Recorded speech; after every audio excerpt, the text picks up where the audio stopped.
Good morning. It is wonderful to be here with all of you today.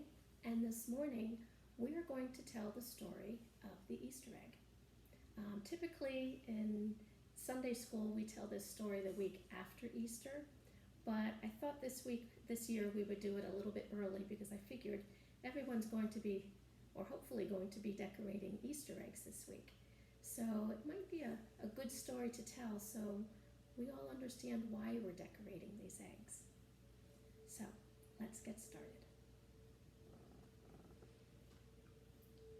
A long time ago, there lived an old man and an old woman just outside the city of Jerusalem.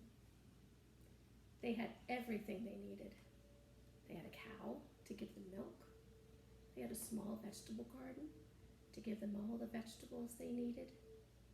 They had trees that gave them fruit and figs, and they had chickens that gave them eggs. Every morning, the old man would go out into the hen house, and he would say good morning to the chickens and ask them if he could have their eggs. And of course they said yes. And on some days, he even had some extra eggs, some that he and his wife did not eat. And he would sell those extra eggs at the market. One morning, he was on his way to the market in Jerusalem with a basket of eggs. He had them covered with a white cloth.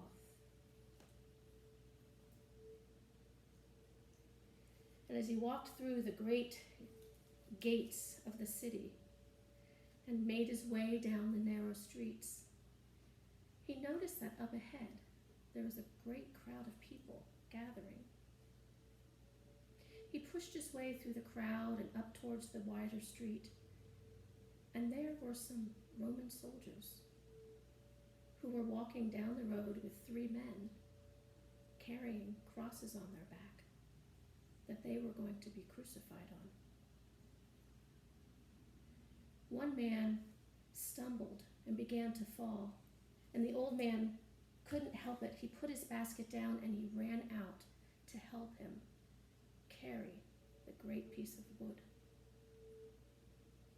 He helped him carry it through the gates of Jerusalem and on his way out of the city. The old man stayed with the man all day. Even when the skies grew dark and it began to rain, he stayed with him. He noticed the man's mother was crying, and he saw all the other people who were there with him.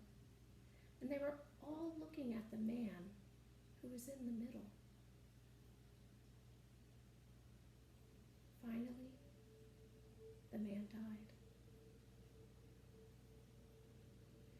They took him down off of the cross, and they took him to a tomb made out of stone. The old man did not follow them. The old man made his way back to the city, the sad, sad city. And on his way, he remembered his basket of eggs. He started to run towards them, thinking there was no way the basket was still going to be there.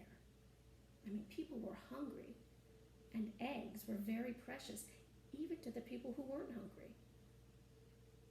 He made his way through the streets, and he turned the corner, and there he saw it. He couldn't believe it, but the basket of eggs was still there. He made his way up to the basket, but he knew when he looked under that white cloth, there's no way the eggs could be there. People were just too hungry.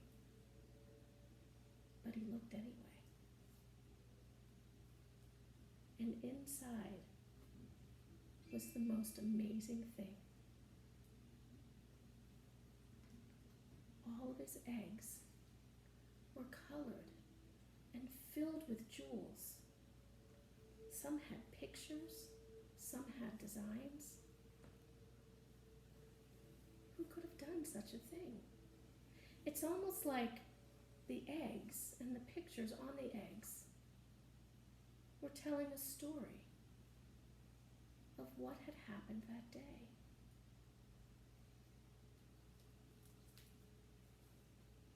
The old man told everyone in his village about what he had found.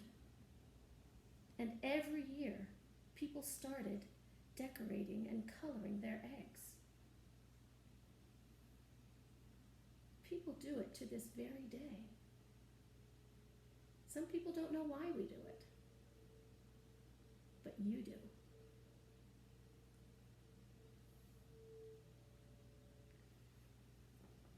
I wonder, what part of this story was your favorite part? I wonder if you're in this story somewhere, or what part of this story is about you. I wonder which one of these eggs is your favorite one.